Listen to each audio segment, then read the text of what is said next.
Muslim ಮಹಿಳೆಯರ ವಿರುದ್ಧ ಅವಹೇಳನಕಾರಿ ಹೇಳಿಕೆ ಕೊಟ್ಟಿರುವಂತಹ ಇನ್ನು ವಿಜಯಪುರದ ಶಾಸಕ ಯತ್ನಾಳ್ ಕಾರಿಗೆ ಮುತ್ತಿಗೆ ಹಾಕಿದ್ದಾರೆ. ಆ ಹೇಳಿಕೆ ಕೊಟ್ಟಿದ್ದಾರೆ ಎನ್ನುವುದಾಗಿ ದೊಡ್ಡ ಮಟ್ಟದ ಆಕ್ರೋಶ ಹೊರಬಂದಿತ್ತು.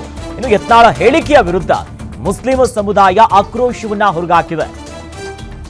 ಜಿಲ್ಲೆಯ ಆಲ್ಮೇಲ ಪಟ್ಟಣದಲ್ಲಿ ಕಪ್ಪು ಬಟ್ಟೆಯ ಪ್ರದರ್ಶನ ಮಾಡಿದ್ದಾರೆ. ಶಾಸಕ ಯತ್ನಾಳ್ ಕಾರಿಗೆ ಮುತ್ತಿಗೆಯನ್ನ ಹಾಕಿದ್ದಾರೆ ಯುವಕರು. ಆ ಹೇಳಿಕೆ ವಿಚಾರವಾಗಿ ತಕ್ಷಣ ಮುಸ್ಲಿಂ ಯುವಕರನ್ನ ಪೊಲೀಸರು ವಶಕ್ಕೆ ಪಡೆದಿದ್ದಾರೆ. ಶಾಸಕ ಯತ್ನಾಳ್ ಅವರ ಕಾರಿಗೆ ಮುತ್ತಿಗೆ ಹಾಕಿದ್ದಾರೆ. ಜಿಲ್ಲೆಯ ಆಲ್ಮೇಲ ಪಟ್ಟಣದಲ್ಲಿ ಕಪ್ಪು ಬಟ್ಟೆಯ ಪ್ರದರ್ಶನ ಮಾಡಿದ್ದಾರೆ. ಆ ನಿಟ್ಟಿನಲ್ಲಿ ಮುಸ್ಲಿಂ ಸಮುದಾಯ ತಮ್ಮ ಆಕ್ರೋಶವನ್ನ ಹೊರಗಾಕಿರೋದು. ಮುಸ್ಲಿಂ ಮಹಿಳೆಯರ ವಿರುದ್ಧ ಅವಹೇಳನಕಾರಿ ಹೇಳಿಕೆಯನ್ನ ಯತ್ನಾಳ್ ಅವರು ಕೊಟ್ಟಿದ್ದಾರೆ. ಇದಕ್ಕೆ ನಾವು ಸರಿ ಒಪ್ಪೋದಿಲ್ಲ ಅನ್ನೋದಾಗಿ ಅವ್ರ ಮೇಲೆ ಕ್ರಮ ಆಗಬೇಕು ಅನ್ನೋದಾಗಿ ಪ್ರತಿಭಟನೆ ಕೂಡ ಹಿಂದೆ ಮಾಡಿದ್ರು. ಇದೇ ವಿಚಾರವಾಗಿನೇ ಅವರ ಕಾರಿಗೆ ಮುತ್ತಿಗೆ ಹಾಕಿದ್ದಾರೆ. ಆ ಸಂದರ್ಭದಲ್ಲಿ ಒಂದಿಷ್ಟು ಜನ ಈ ಆಲ್ಮೇಲ ಪಟ್ಟಣದಲ್ಲಿ ಕಪ್ಪು ಬಟ್ಟೆಯನ್ನ ಪ್ರದರ್ಶನ ಮಾಡ್ತಾರೆ. ಯುವಕರೆಲ್ಲ ಮುತ್ಕೊಂತಾರೆ. ಯಾರ್ಯಾರು ಮಾಡಿದ್ರಲ್ಲ ಈ ಕಾರನ್ನ ಮುತ್ತಿಗೆ ಹಾಕೋಕೆ ಯತ್ನ ಮಾಡಿದ್ರಲ್ಲ ಅವರೆಲ್ಲರನ್ನ ಕೂಡ ನಂತರ ಪೊಲೀಸರು ವಶಕ್ಕೆ ಪಡೆದಿದ್ದಾರೆ.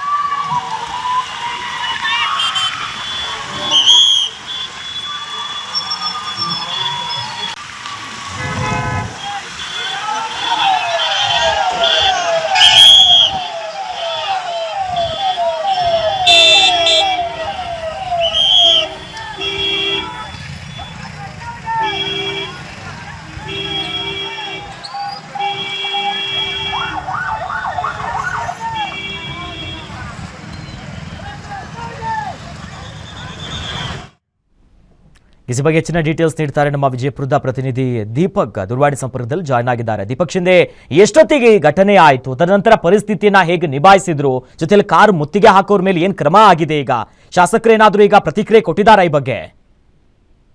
ಖಂಡಿತ ಅಖಿಲೇಶ್, ಏನು ಕಳೆದ 2-3 ದಿನಗಳ ಹಿಂದಷ್ಟೇ ಕೊಪ್ಪಳದಲ್ಲಿ ವಿಜಯಪುರ ನಗರ ಶಾಸಕರಾಗಿರುವಂತ ಬಸನಗೌಡ ಯತ್ನಾಳ್ ಅವರು ಅಲ್ಪಸಂಖ್ಯಾತ ಮಹಿಳೆಯರನ್ನ ಪಟಾಯಿಸಿ ಮದುವೆ ಆದ್ರೆ, ಅಂದ್ರೆ ಲವ್ ಮ್ಯಾರೇಜ್ ಆದ್ರೆ ಅಂತ ಒಂದು ಯುವಕರಿಗೆ, ಹಿಂದೂ ಯುವಕರಿಗೆ 5 ಲಕ್ಷ ರೂಪಾಯಿ ಹಣವನ್ನ ಕೊಡ್ತೀನಿ ಅನ್ನುವಂತ ವಿವಾದಾತ್ಮಕವಾದಂತ ಹೇಳಿಕೆಯನ್ನ ನೀಡಿದ್ರು. ಈ ಒಂದು ಹೇಳಿಕೆ ಹಿನ್ನೆಲೆಯಲ್ಲಿ ಸಾಕಷ್ಟು ಕಡೆ ಬಸನಗೌಡ ಯತ್ನಾಳ್ ಅವರ ವಿರುದ್ಧ ಆಕ್ರೋಶ ಕೂಡ ವ್ಯಕ್ತವಾಗಿತ್ತು. ಮುಸ್ಲಿಂ ಸಮಾಜದ ಕೆಂಗನಿಗೆ ಕೂಡ ಅವರು ಗುರಿಯಾಗಿದ್ರು. ಇವತ್ತಿನ ದಿನ ಏನು ಆಲ್ಮೇಲ ಪಟ್ಟಣದಲ್ಲಿ ಬಸನಗೌಡ ಯತ್ನಾಳ್ ಅವರು ಹೋಗ್ತಾ ಇದ್ರು, ಅವರು ತೆರಳ್ತಾ ಇರುವಂತ ಕಾರಿಗೆ ಒಂದಷ್ಟು ಮುಸ್ಲಿಂ ಸಮಾಜದ ಯುವಕರು ಅಡ್ಡಿಯನ್ನ ಪಡಿಸಿರುವಂತದ್ದು, ಜೊತೆಗೆ ಕಪ್ಪು ಬಟ್ಟೆಯನ್ನ ಪ್ರದರ್ಶನ ಮಾಡಿರುವಂತದ್ದು. ಇವತ್ತು ಮಧ್ಯಾಹ್ನದ ವೇಳೆಗಾಗಲೇ ಈ ಒಂದು ಘಟನೆ ನಡೆದಿರುವಂತದ್ದು. ಆಲ್ಮೇಲ ಪಟ್ಟಣದಿಂದ ತೆರಳ್ತಾ ಇದ್ದಂತ ಯತ್ನಾಳ್ ಅವರ ಕಾರಿಗೆ ಅಡ್ಡಿಪಡಿಸಿದಂತ ಯುವಕರು ಕಪ್ಪು ಬಾವುಟವನ್ನ ಪ್ರದರ್ಶನ ಮಾಡಿದ ತಕ್ಷಣವೇ ಅಲ್ಲಿದ್ದಂತ ಪೊಲೀಸರು ತಕ್ಷಣವೇ ಅಲರ್ಟ್ ಆಗಿ ಅಲ್ಲಿ ಏನು ಅಡ್ಡಿಪಡಿಸಿದ ಯುವಕರಿದ್ದಾರೆ ಅವರನ್ನ ವಶಕ್ಕೆ ಪಡೆದಿರುವಂತದ್ದು. ಜೊತೆಗೆ ಈಗ ಅವರಿಂದ ಮುಚ್ಚಳಿಕೆಯನ್ನ ಕೂಡ ಬರೆಸ್ಕೊಂಡು ಬಿಡುಗಡೆಯನ್ನ ಮಾಡ್ತಾ ಇದ್ದಾರೆ ಅನ್ನುವಂತ ಮಾಹಿತಿಗಳು ಲಭ್ಯ ಆಗ್ತಾ ಇರುವಂತದ್ದು. ಅಖಿಲೇಶ್, ಎಲ್ಲೋ ಒಂದು ಕಡೆ ಮುಸ್ಲಿಂ ಸಮಾಜದ ಮಹಿಳೆಯರನ್ನ ತುಚ್ಛವಾಗಿ ಯತ್ನಾಳ್ ಅವರು ಕಂಡಿದ್ದಾರೆ ಅನ್ನುವಂತ ಆರೋಪಗಳು ಕೇಳಿ ಬಂದಿರುವಂತದ್ದು. ಆದ್ರೆ ಯತ್ನಾಳ್ ಅವರು ಇದಕ್ಕೆ ಪ್ರತಿಕ್ರಿಯೆಯನ್ನ ಈಗಾಗಲೇ ವಿಜಯಪುರದಲ್ಲಿ ನಿನ್ನೆ ಅಷ್ಟೇ ನೀಡಿದ್ದಾರೆ. ನಾನು ಯಾವುದೇ ಕಾರಣಕ್ಕೂ ಕ್ಷಮೆಯನ್ನ ಯಾಚಿಸೋದಿಲ್ಲ, ಯಾಕಂತಂದ್ರೆ ಸರ್ಕಾರ ಕೂಡ ವಿವಿಧ ಧರ್ಮದ ಮಹಿಳೆಯರನ್ನ ಮದುವೆ ಆದ್ರೆ 2 ಲಕ್ಷ 5 ಲಕ್ಷ ಈ ರೀತಿ ಕೊಡ್ತದೆ. ಅದರ ಜೊತೆಗೆ ಮುಸ್ಲಿಂ ಸಮಾಜದವರು ಲವ್ ಜಿಹಾದ್ ಅನ್ನ ನಡೆಸ್ತಾ ಇದ್ದಾರೆ ಅನ್ನುವಂತ ಗಂಭೀರವಾದಂತ ಒಂದು ಆರೋಪವನ್ನ ಮಾಡಿದ್ರು. ಅದನ್ನ ಬಿಟ್ಟಾಗ ನಾನು ಇದನ್ನ ಕೈ ಬಿಡ್ತೀನಿ ಅನ್ನುವಂತ ಮಾತನ್ನ ಕೂಡ ಯತ್ನಾಳ್ ಅವರು ಹೇಳಿದ್ರು.